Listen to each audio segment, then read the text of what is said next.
नमस्कार दोस्तों, हर्षित द्विवेदी एजुकेशन में आपका स्वागत है। मेरा नाम है Vineet Sagar. Daily news plus science and tech analysis 1 जनवरी 2023।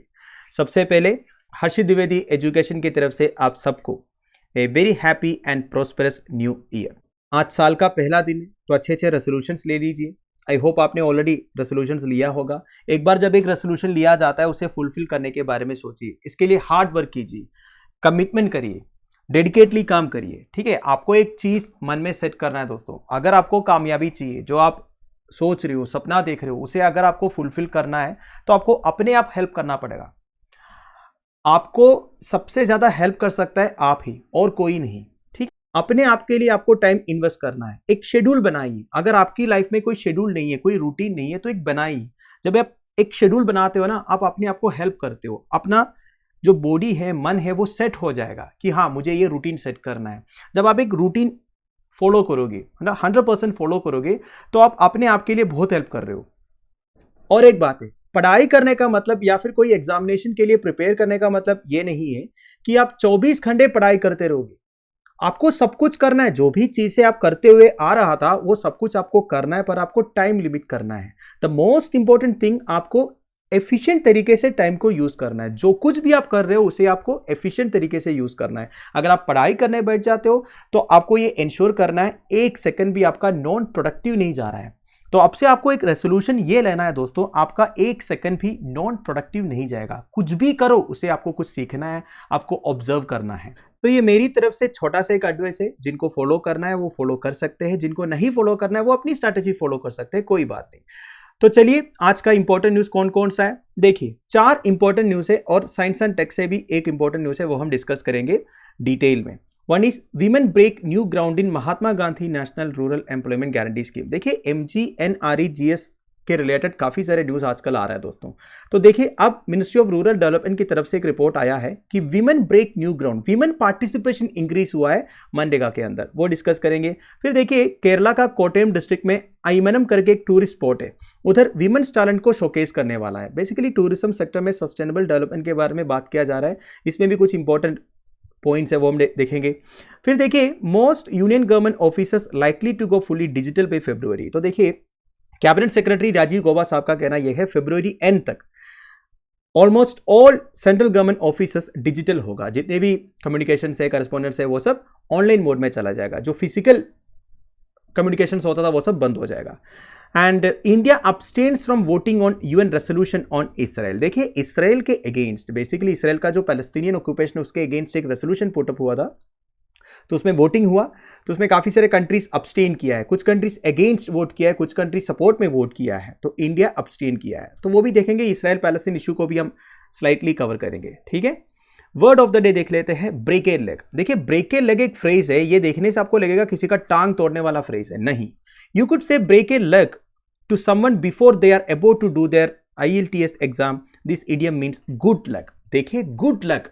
अगर आपका कोई दोस्त एक एग्जाम देने जा रहा है तो आप बोल सकते हैं ब्रेक ए लक, मतलब होता है गुड लक। ऐसा नहीं टांग तोड़ के आओ, उनको गुड लक दे रहा है। ठीक है, तो ब्रेक ए लक का मतलब है गुड लक।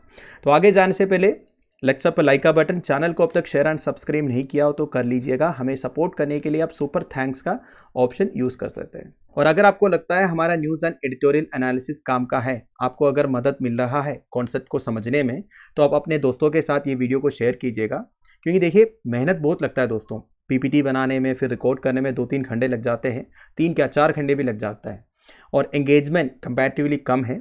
तो मैक्सिमम अपने दोस्तों के साथ, अपने व्हाट्सएप ग्रुप्स, टेलीग्राम ग्रुप्स के साथ इस वीडियो को शेयर कीजिएगा, अगर आपको लगता है इससे आपके दोस्तों का या फिर कोई रिलेटिव्स का भी हेल्प हो सकता है। ठीक है, शुरुआत करते हैं। सबसे पहला news, women break new ground in Mahatma Gandhi national rural employment guarantee scheme. GS paper 2 employment women empowerment में ये न्यूज आपको काम आएगा। देखिए, Mahatma Gandhi national rural employment guarantee scheme के बारे में आपको पता होगा। सबसे पहले स्कीम के बारे में कुछ बेसिक डिटेल्स डिस्कस कर लेते हैं। One of the largest work guarantee program से दुनिया का 2005 में लॉन्च हुआ था by the ministry of rural development. ये स्कीम का प्राइमरी ऑब्जेक्टिव ये है to guarantee 100 days of employment in every financial year to adult members of any rural household willing to do public work related unskilled manual work. तो देखिए, rural household के adult members को एक financial year में minimum 100 days का employment guarantee करता है मनरेगा, अगर वो public work related unskilled manual work करने के लिए तैयार है। 2022-23 फिनेंशियल ईयर के हिसाब से मनरेगा के अंदर 15.4 करोड़ एक्टिव वर्कर्स है। Unlike earlier employment guarantee schemes, the Act aims at addressing the cause of chronic poverty through a rights-based framework। तो बेसिकली ये जो एम्प्लॉयमेंट है या फिर राइट टू वर्क है, उसे एक लीगल फ्रेमवर्क दिया है ये मनरेगा के थ्रू। And one important point is at least 1/3 of beneficiaries have to be women. तो देखिए, ये स्कीम में जितने लोगों को एम्प्लॉयमेंट मिल जाएगा उसका 1/3 बेनिफिशियरीज जो है वीमेन होना चाहिए। एंड इसमें जो वेजेस प्रोवाइड करते हैं, it is according to the statutory minimum wages specified for agricultural labourers in the state under the minimum wages act 1948। तो मिनिमम वेजेस एक्ट 1948 के अंदर जो प्रोविजंस प्रिस्क्राइब्ड है उसके हिसाब से वेजेस प्रोवाइड करना है मनरेगा के थ्रू। वैसे इंडिया में हर स्टेट में अलग अलग वेजेस है दोस्तों, जैसे कि हरियाणा में सबसे ज्यादा है, वो कितना है मुझे कमेंट बॉक्स में बताइए। Now it's a demand driven scheme. The most important part of मनरेगा's design is its legally backed guarantee for any rural adult to get work within 15 days of demanding it। देखिए दोस्तों, this is an important point। अगर आपको मनरेगा के अंदर काम चाहिए, employment चाहिए, तो आपको सबसे पहले एप्लीकेशन देना होगा। एप्लीकेशन देने के बाद, बेसिकली डिमांड करने के बाद 15 दिन के अंदर अगर आपको काम नहीं मिला तो आपको गवर्नमेंट की तरफ से अनएम्प्लॉयमेंट अलाउंस भी मिल जाएगा। ठीक है। नाउ डिसेंट्रलाइज्ड प्लानिंग, ये क्या है? There is an emphasis on strengthening the process of decentralization by giving a significant role in Panchayati Raj institutions. देखिए, मनरेगा के अंदर जो काम होता है ना, उसका प्लानिंग, इंप्लीमेंटेशन सब पंचायती राज इंस्टीट्यूशंस का काम है। बेसिकली मनरेगा के अंदर जो काम होता है उसका 50% ग्राम सभा से रिकमेंड करते हैं। मतलब देखिए, हर एक विलेज में ग्राम सभा रहता है, तो ग्राम सभा रिकमेंड करते हैं 50% ऑफ द वर्क, और ग्राम सभा के थ्रू ही ये काम एग्जीक्यूट होता है। तो बेसिकली इसमें डिसेंट्रलाइजेशन है दोस्तों। सेंट्रल लेवल में या फिर नेशनल लेवल में सब काम नहीं हो रहा है, एकदम नीचे ग्राम सभा तक, लोकल लेवल तक इसका डिस्ट्रीब्यूशन है, डिसेंट्रलाइज्ड प्लानिंग है। नाउ यूनाइटेड नेशंस ऑर्गेनाइजेशन का 17 सस्टेनेबल डेवलपमेंट गोल्स के बारे में आपको मालूम होगा, जिसे हर एक कंट्री को अचीव करना है 2030 तक। इनमें से 7 सस्टेनेबल डेवलपमेंट गोल्स का अचीवमेंट के लिए कंट्रीब्यूट करता है मनरेगा। कौन कौन सा है? Number 1 no poverty, number 2 zero hunger, number 3 good health and wellbeing, number 4 quality education, number 5 gender equality, number 8 decent work and economic growth, number 9 industry innovation and infrastructure, number 10 reduced inequalities. तो ये सारे sustainable development goals का achievement के लिए contribute करता है मनरेगा। आप relate कर सकते हो। देखिए, अगर एक फैमिली का एक मेंबर को मनरेगा के थ्रू काम मिल जाता है तो ऑब्वियस सी बात है, उन्हें एक इनकम मिल जाएगा, उससे पॉवर्टी एलिविएट होगा, हंगर एलिविएट होगा, फैमिली का good health and wellbeing ensure कर सकता है, बच्चों को एजुकेशन इंपार्ट कर सकता है, जेंडर इक्वालिटी भी इधर फुलफिल हो रहा है, क्योंकि देखिए 1/3 ऑफ द बेनिफिशियरीज वीमेन होना चाहिए, तो वीमेन को भी काम मिल जाएगा, वीमेन एम्पावरमेंट हो जाएगा, एक फैमिली का इकोनॉमिक ग्रोथ हो जाएगा। एंड मनरेगा के थ्रू जो काम होते हैं उससे क्या होता है? इनोवेशन एंड इंफ्रास्ट्रक्चर होता है, बेसिकली इंफ्रास्ट्रक्चरल डेवलपमेंट भी तो होता है कि नहीं? एंड 10 इज इनइक्वालिटीज भी रिड्यूस होगा मनरेगा के थ्रू। तो इतने सस्टेनेबल डेवलपमेंट गोल्स का भी अचीवमेंट मनरेगा के थ्रू होता है, ये बताया जा रहा है। ठीक है।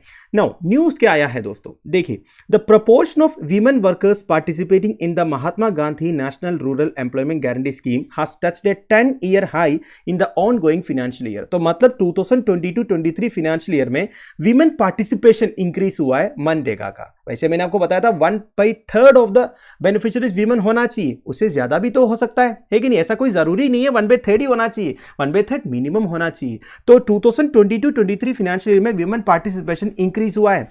Union ministry of rural development का लेटेस्ट स्टैटिस्टिक्स के हिसाब से 57.8% of the workers who used the scheme this year were women. तो देखिए, टोटल वर्कर्स का 57.8% वीमेन थे इस फाइनेंशियल ईयर में।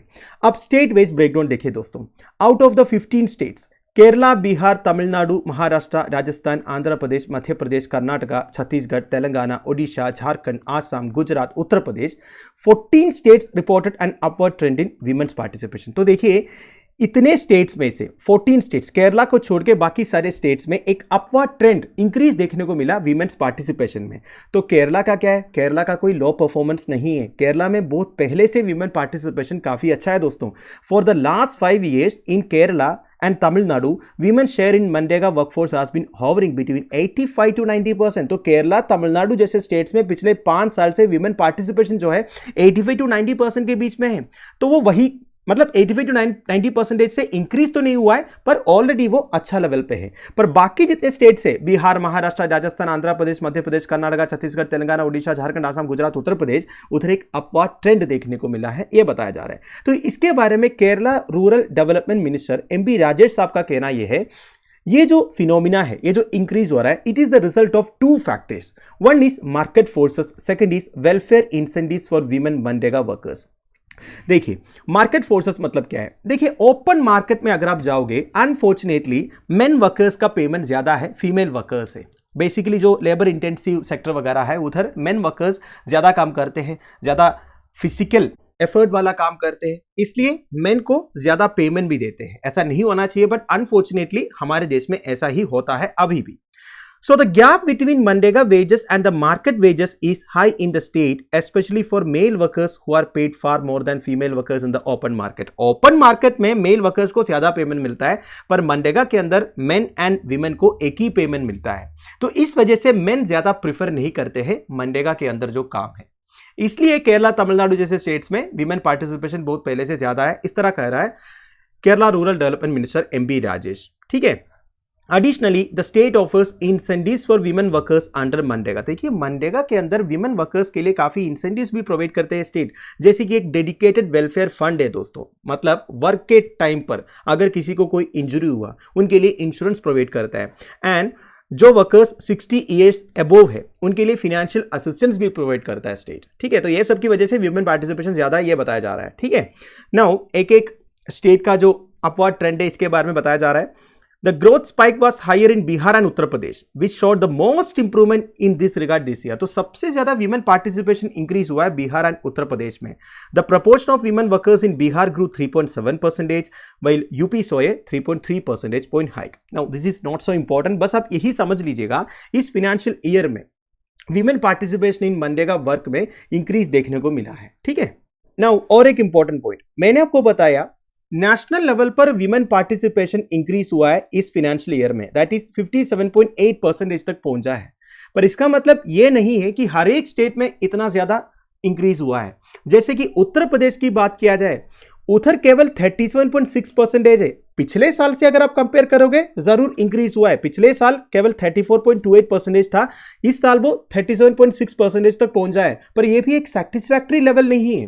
नेशनल एवरेज क्या है, 57.8% है, वेरास उत्तर प्रदेश में केवल 37.6% है। ठीक है, वैसे देखा जाएगा तो इंडिया में 7 स्टेट्स में विमेन पार्टिसिपेशन 50% से कम है, जैसे कि उत्तर प्रदेश, गुजरात, आसाम, झारखंड, ओडिशा, मध्य प्रदेश एंड महाराष्ट्र। ये कुछ अच्छे पॉइंट्स है Mahatma Gandhi national rural employment guarantee scheme का लेटेस्ट स्टैटिस्टिक्स के रिगार्डिंग। इसमें से काफी पॉइंट्स आपका मेंस का आंसर रेटिंग में यूज भी कर सकते हो, क्योंकि देखिए ये मिनिस्ट्री ऑफ रूरल डेवलपमेंट का डाटा है, एकदम जेन्युइन डाटा है। ठीक है, अगला है Aymanam in Kottayam to showcase women's talent, GS paper 2 tourism and women empowerment में ये नोट्स आपको काम आएगा।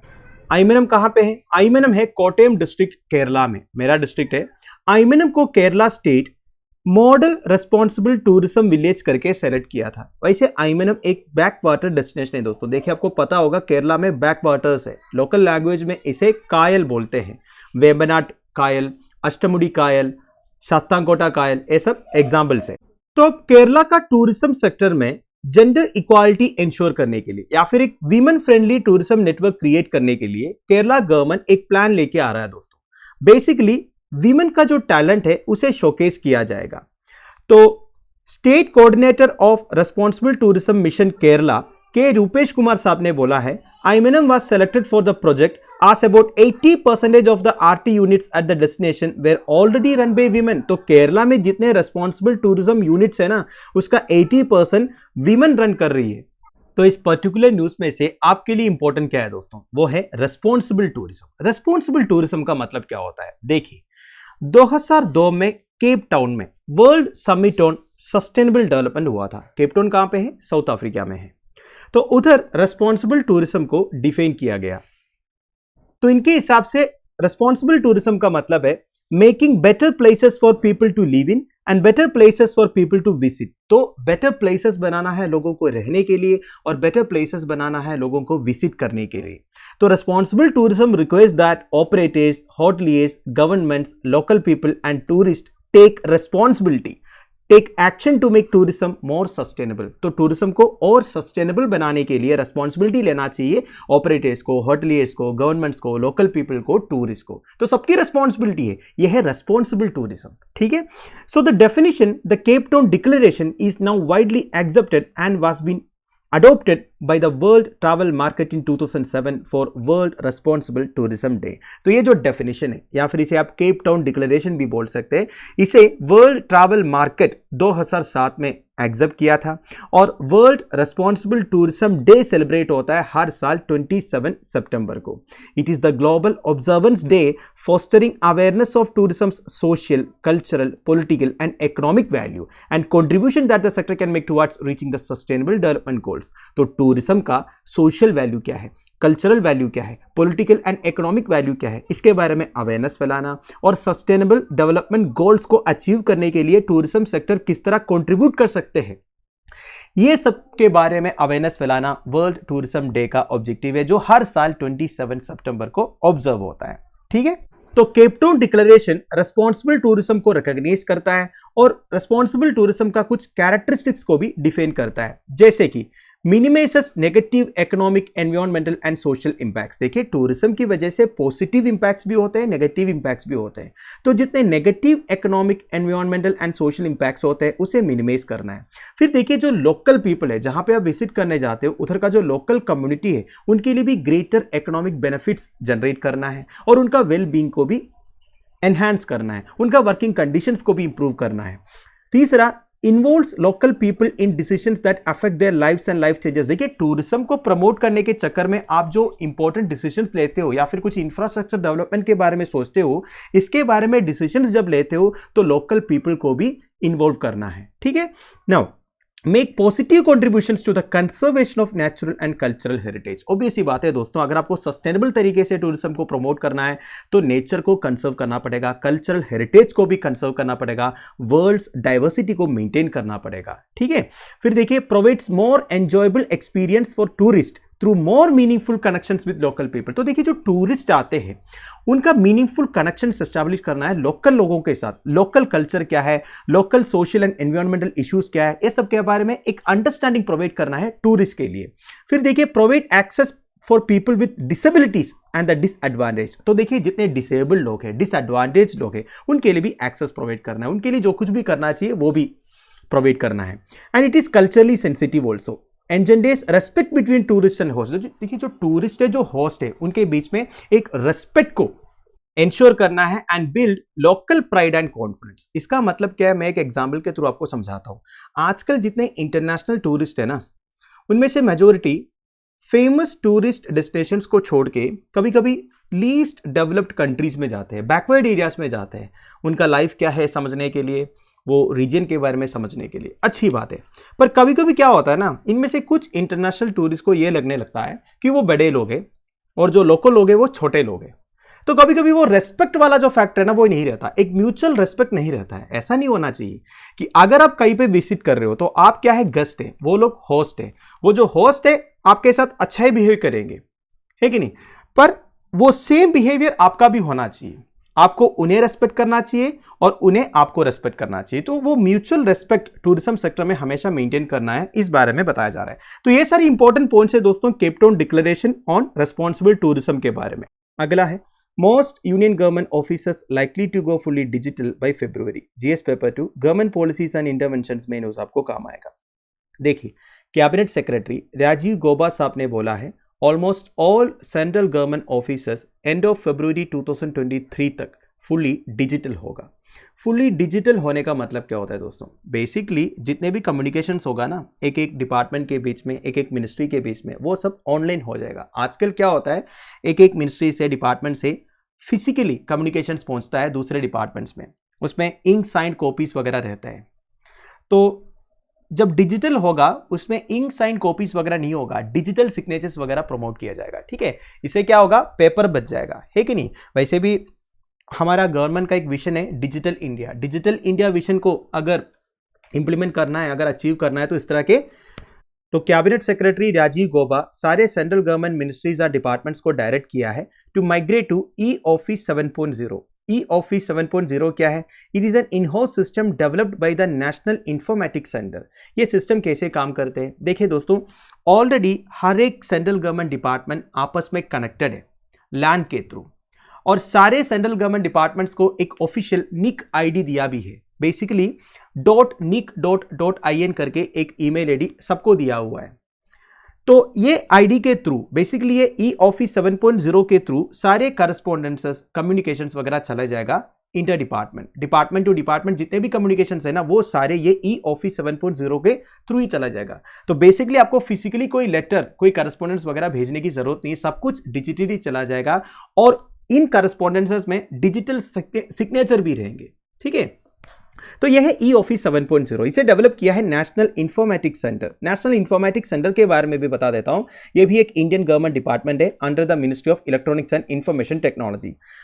So the NIC provides infrastructure, IT consultancy, IT services, including but not limited to architecting, design, development and implementations of IT systems to central government departments and state government departments। तो basically हमारे government departments के लिए IT infrastructure, consultancy services वगैरह provide करना and thus enabling delivery of government services to citizens and pioneering initiatives of digital India. देखिए, government services को citizens तक digital mode में डिलीवर करना और डिजिटल इंडिया के इनिशिएटिव्स को पायनियर करना, लीड करना, ये सब नेशनल इंफॉर्मेटिक्स सेंटर का काम है। पर इसमें कुछ चैलेंजेस भी है। जब आप सब कुछ डिजिटल करोगे तो साइबर सिक्योरिटी भी इंश्योर करना पड़ेगा। साइबर अटैक्स होने का चांसेस ज्यादा है। आपको पता है, ये regionally all India Institute of Medical sciences में एक रैंसमवेयर अटैक हुआ था। रैंसमवेयर अटैक का मतलब क्या होता है? बेसिकली आपका जो सर्वर है उसे हैक किया जाएगा, फिर आपसे रैंसम पूछा जाएगा। जब तक आप रैंसम नहीं दोगे, आपका जो डाटा है वो उनके पास रहेंगे, वो डाटा पूरा वो डिस्ट्रॉय भी कर सकता है। तो इस तरह के अटैक्स होने का चांसेस भी है। तो ऑलरेडी सेवरल सिक्योरिटी मेजर्स लिया है, इस तरह बोला है कैबिनेट सेक्रेटरी ने। And the half yearly report of the Computer Emergency Response System, that is CERT-IN, published in August said ransomware incidents continue to grow in the year 2022 with attacks across multiple sectors including critical infrastructure। Computer Emergency Response Team क्या है दोस्तों? CERT-IN, इसे CERT-IN बोलते हैं। It is the national nodal agency for responding to computer security incidents as and when they occur. तो India में जितने computer security incidents होते हैं या फिर साइबर अटैक्स होते हैं, उसके अगेंस्ट रेस्पॉन्ड करने के लिए हमारा नेशनल नोडल एजेंसी है CERT-IN। ये 2004 में एस्टैब्लिश हुआ था as a functional organisation of the ministry of electronics and information technology. तो ध्यान दीजिएगा, ministry of electronics and information technology का अंडर फंक्शन करते हैं CERT-IN। CERT-IN के मेजर फंक्शंस क्या है? Information technology amendment act 2008 CERT-IN को डिजिग्नेट किया है to serve as the national agency to perform the following functions in the area of cyber security. तो साइबर सिक्योरिटी फील्ड में कुछ फंक्शंस इन्हें करना है, जैसे कि collection, analysis and dissemination of information on cyber incidents. देखिए, जब भी कोई साइबर इंसिडेंट्स या साइबर अटैक होते हैं हमारे देश में, उनके बारे में इंफॉर्मेशन कलेक्ट करना, उसे एनालाइज करना और इंफॉर्मेशन डिसेमिनेट करना, सबको बताना, ये CERT-IN का काम है। फिर देखिए, forecast and alerts of cyber security incidents. तो साइबर सिक्योरिटी इंसिडेंट से रिलेटेड फोरकास्ट प्रोवाइड करना, अलर्ट्स प्रोवाइड करना, ये भी इनका काम है। Emergency measures for handling cyber security incidents, जब भी कोई साइबर अटैक्स होता है तब इमरजेंसी मेजर्स अडॉप्ट करना इनका काम है। फिर साइबर इंसिडेंट रिस्पॉन्स एक्टिविटीज को कोऑर्डिनेट करना है। Issue guidelines, advisories, vulnerability notes, white papers relating to information security practices, procedures, prevention, response and reporting of cyber incidents. देखिए, वही बोल बचन वाली बातें दोस्तों। बेसिकली साइबर इंसिडेंट से रिलेटेड जितने भी इंफॉर्मेशन प्रोवाइड करना, प्रोसीजर्स फॉलो करना, रिस्पॉन्स करना, ठीक है, प्रिवेंट करना, ये सब CERT-IN का काम है। ठीक है, तो इधर क्या बताया जा रहा है? Computer emergency response team that is CERT-IN ने अपना हाफ ईयरली रिपोर्ट में ये ऑलरेडी बोला है कि इंडिया में रैंसमवेयर इंसिडेंट्स ग्रो हो रहा है, इंक्रीज हो रहा है, and the most recent attack was on All India Institute of Medical Sciences. तो हमारा सेंट्रल गवर्नमेंट ऑफिसर्स को भी ध्यान रखना पड़ेगा। So it is important to note that e office is for unclassified files. देखिए दोस्तों, ई ऑफिस 7.0 के थ्रू जितना कम्युनिकेशंस एंड करस्पॉन्डेंसेस होगा ना, वो अनक्लासिफाइड फाइल्स होगा। जो क्लासिफाइड इंफॉर्मेशन है, जो इंपॉर्टेंट सीक्रेट इंफॉर्मेशन है, वो कभी भी ई ऑफिस के थ्रू भेजा नहीं जाएगा, ठीक है। And it has mandatory features of authentication of documents with digitally signed certificates and E signatures. ये सब मैंने आपको बता दिया, जितने भी करस्पॉन्डेंट्स वगैरह भेजा जाएगा इसमें डिजिटली साइंड सिग्नेचर्स वगैरह रहेंगे। बेसिकली जो ई सिग्नेचर्स रहता है ना, आपको पता ही होगा। तो so far 74 ministries and departments have migrated to e office version 7.0। देखिए already 74 ministries and departments e office version 7.0 में माइग्रेट हुआ है, और भी कई सारे मिनिस्ट्रीज है, डिपार्टमेंट्स है जो अभी तक माइग्रेट नहीं हुआ है, वो भी फरवरी एंड तक माइग्रेट होंगे, इस तरह कह रहा है। At least 13 offices that are yet to migrate to the updated system. तो कौन कौन से ऑफिसेस अभी तक माइग्रेट नहीं हुआ है, this is not so important, फिर भी मैं आपको बता देता हूं। Controller and auditor general CAG, election commission of India, department of commerce, ministry of corporation, external affairs, new and renewable energy, parliamentary affairs, petroleum and natural gas, power transport and highways, textiles, tribal affairs. तो ये सारे जो departments है, ministries है, इन्हें भी अभी migrate करना होगा ई ऑफिस वर्जन 7.0 में। देखिए और भी कुछ डाटा है दोस्तों। 2020 में total number of E files generated across ministries stood at 14.27 lakh. देखिए मैंने आपको बता दिया, डिजिटल इंडिया इनिशिएटिव ऑलरेडी चल रहा है। आजकल बहुत सारे करस्पॉन्डेंट्स ऐसा है जो डिजिटली भेजा जाता है। तो 2020 का डाटा के हिसाब से 14.27 लाख ई फाइल्स जनरेट हुए थे अक्रॉस मिनिस्ट्रीज। ऑन सितंबर 30, 2022 तक ये 27.02 लाख हुआ है, ठीक है। मार्च 31, 2023 तक ये 31.65 लाख फाइल्स तक होगा, ऐसा एस्टिमेशन है, ठीक है। और जैसे मैंने आपको पहले ही बता दिया, according to present norms the e office does not cater to the requirements of secret, top secret, classified communications and such files are only handled on physical mode. देखिए ई ऑफिस 7.0 के through secret, top secret, classified communications भेजा नहीं जाएगा, वो physical mode में ही जाएगा, ठीक है। Now the e office applications is regularly audited for non vulnerabilities by third party agencies on the panel of CERT-IN। तो CERT-IN के अंडर जितने एजेंसीज है वो सब ई ऑफिस एप्लीकेशन को रेगुलरली ऑडिट करते रहेंगे, ठीक है।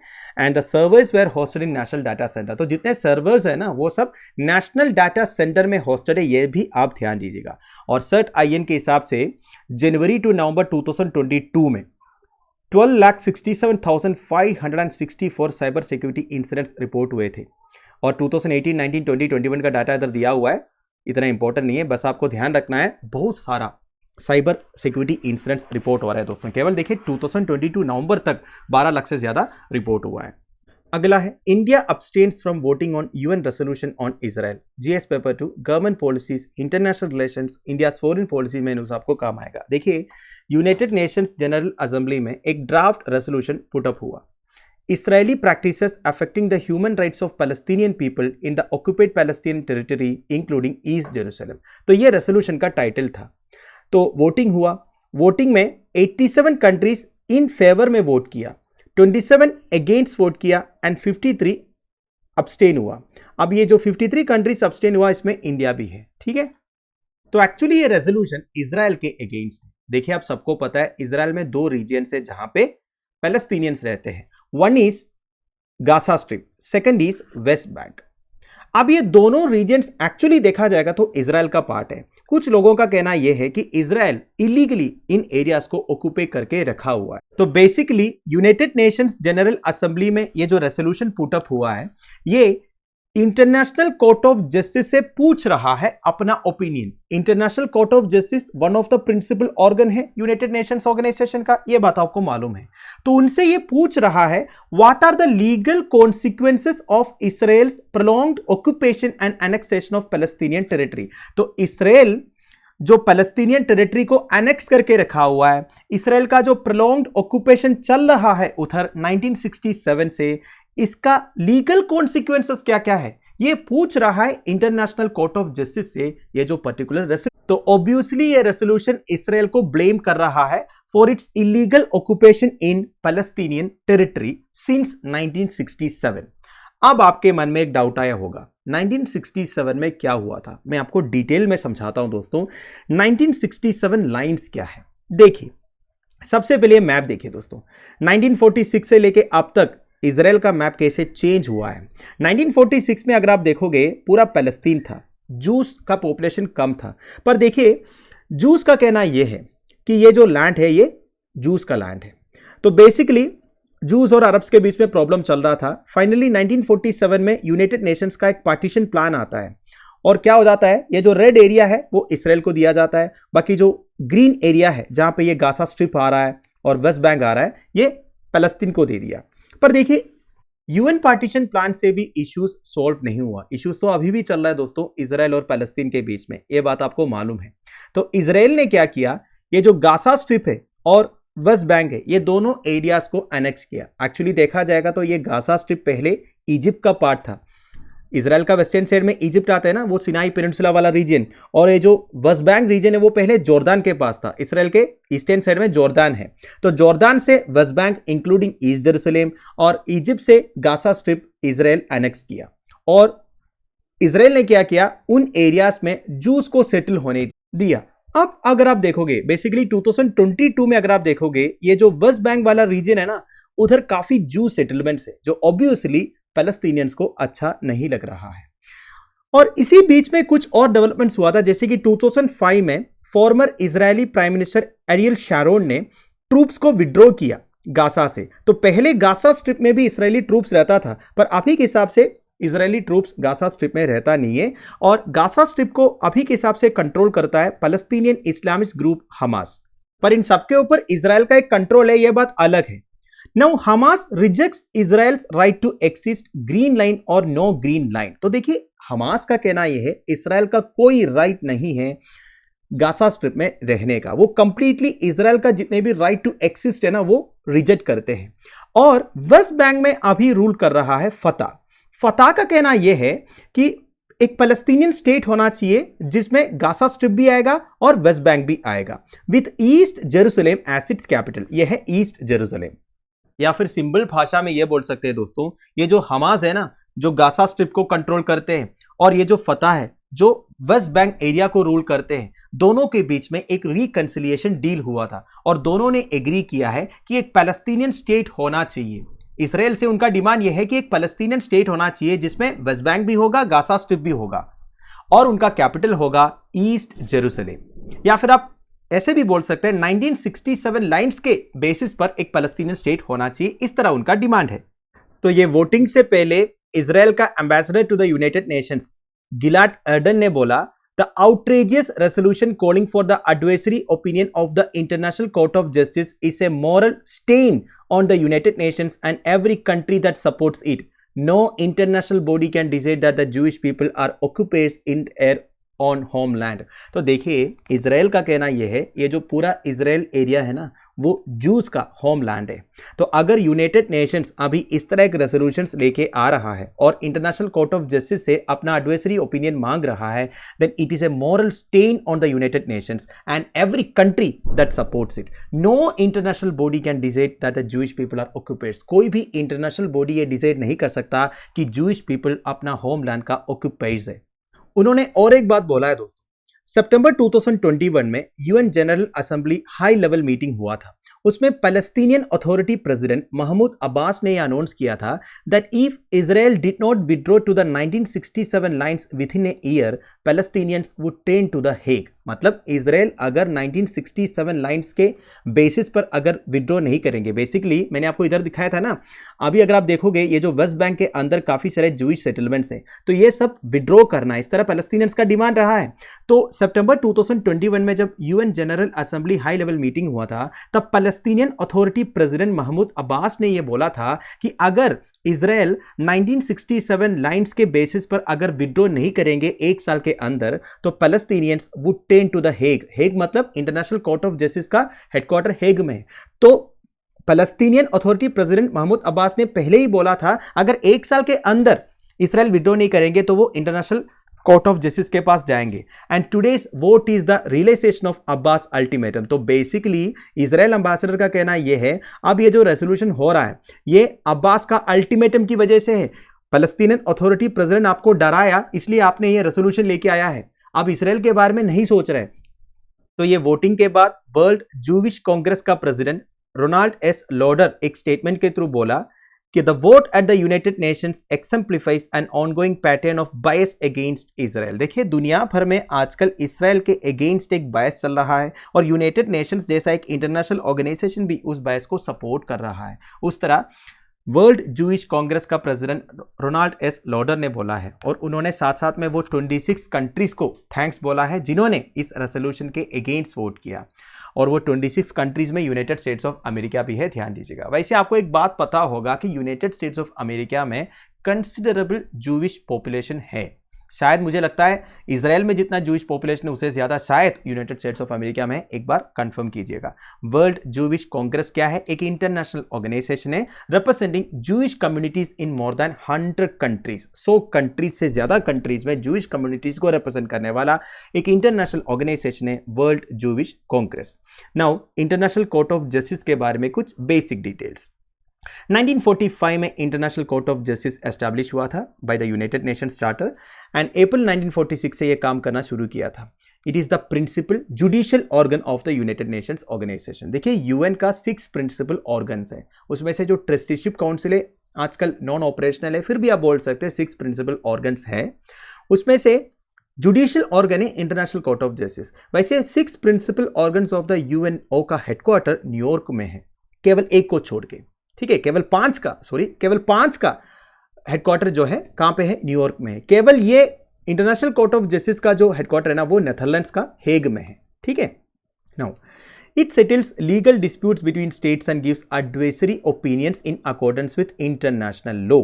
तो इंटरनेशनल लॉ के बेसिस पर स्टेट्स को एडवाइजरी ओपिनियंस देना ये इंटरनेशनल कोर्ट ऑफ जस्टिस का काम है। तो बेसिकली कंट्रीज के बीच में जो लीगल डिस्प्यूट्स को सेटल करने का काम है इंटरनेशनल कोर्ट ऑफ जस्टिस का। And on legal questions refer to it by an authorised United Nations organs and specialised agencies. अगर यूनाइटेड नेशंस ऑर्गन्स या फिर यूनाइटेड नेशंस का स्पेशलाइज्ड एजेंसीज कोई लीगल क्वेश्चंस उनके लिए रेफर किया, उसमें भी ये एडवाइजरी ओपिनियंस देते हैं। देखिए इनके जो ओपिनियंस है, जजमेंट्स है, वो एडवाइजरी है, मैंडेटरी नहीं, मतलब किसी भी कंट्री के ऊपर बाइंडिंग नहीं है, ये समझ लीजिएगा, ठीक है। तो अभी भी वही हो रहा है दोस्तों, इंटरनेशनल कोर्ट ऑफ जस्टिस से पूछ रहा है, इसका मतलब क्या है कि इसराइल जो फलस्तीन में कर रहा है उसके बारे में आपका क्या कहना है। मतलब इंटरनेशनल कोर्ट ऑफ जस्टिस से अगर एक फेवरेबल जजमेंट मिल जाएगा, मतलब इसराइल के अगेंस्ट अगर मिल जाएगा तो इसराइल को प्रेशर कर सकता है ये जो यूनाइटेड नेशंस ऑर्गेनाइजेशन है, ठीक है। ये सब इसके पीछे का हिडन एजेंडाज है दोस्तों, वो सब आप समझ रहा होगा।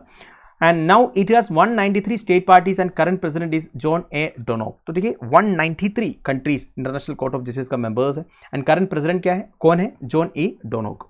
इधर क्या कहा जा रहा है दोस्तों, दुनिया भर में जितने वाटरमेलन्स अवेलेबल है ना वो सारे इंडियन ओरिजिन का है। इंडिया से उनके सीड्स अलग अलग रीजन्स में पहुंचा और उधर के क्लाइमेटिक कंडीशंस के साथ, ज्योग्राफिकल कंडीशंस के साथ अडाप्ट हुआ और उस वजह से वाटरमेलन जो अलग अलग रीजन्स में अवेलेबल है ना उसमें टेस्ट में डिफरेंस है, साइज में डिफरेंस है। फॉर एग्जाम्पल अफ्रीकन मेलन का साइज थोड़ा सा कम है इंडियन मेलन से और टेस्ट भी इतना अच्छा नहीं है, थोड़ा सा बिटरनेस है, पर इंडियन मेलन्स का टेस्ट आपको पता है स्वीट है कि नहीं। और क्या बताया जा रहा है, 800 साल पहले थाईलैंड एंड नेबरिंग कंट्रीज में जो वेराइटीज डोमेस्टिकेट हुआ है, they are larger, less bitter and have a smooth skin that is almost white. तो देखिए इधर क्या बताया जा रहा है, अलग अलग डोमेस्टिकेशन इवेंट्स की वजह से मेलन वेराइटीज में साइज में, कलर में, फ्लेवर में चेंज हुआ है। अफ्रीकन मेलन्स बिटर टेस्ट का है, स्मॉल साइज का है। इंडियन मेलन्स ज़्यादा टेस्टी है, कंपैरेटिवली ज़्यादा साइज का है। और थाईलैंड एंड नेबरिंग कंट्रीज में क्या है, लार्जर साइज का है, वाइट कलर का है, स्मूथ स्किन है। और देखिए बिटर गोट्स के बारे में बताया जा रहा है, they are rich sources of vitamin C and minerals. Bitter gourd माने जो करेला है उसमें विटामिन सी है, मिनरल्स है। अगर आप डेली 100 ग्राम कंज्यूम करोगे, आप के शरीर के लिए जितना विटामिन सी चाहिए होता है वो सब आपको मिल जाएगा। और इसमें 150 मिलीग्राम ऑफ फैट है, वाटर कंटेंट है 85 to 95% का एंड मेडिसिनल वैल्यू भी है। एंड ये सब के अलावा कुकर बीट्स का कुछ इंटरेस्टिंग यूजेस भी है दोस्तों। लूफा और sponge gourd when dried is used as a sponge in skin care. देखिए लूफा बोलते हैं जिसे, या फिर इंग्लिश में स्पॉन्ज गोट बोलते हैं। इसे जब आप सुखाओगे ना, ड्राई करोगे, इसे आप स्किन केयर के लिए यूज कर सकते हैं। बेसिकली एज ए स्पॉन्ज आप यूज कर सकते हैं।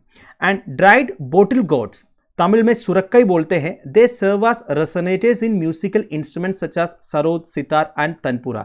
तो सरोद, सितार एंड तनपुरा जैसे म्यूजिकल इंस्ट्रूमेंट्स में भी यूज करते हैं दोस्तों ड्राइड बोटल गॉड्स, जिसे तमिल में सुरक्काई बोलते हैं। तो देखिए कुकर बीट्स का अलग अलग यूसेज इधर बताया जा रहा है। एक तो उसमें विटामिन है, मिनरल्स है, वाटर कंटेंट है। इसके अलावा स्किन केयर में ऐसे स्पॉन्ज उसे यूज किया जा सकता है। And dried bottle gourds musical instruments में यूज किया जा सकता है।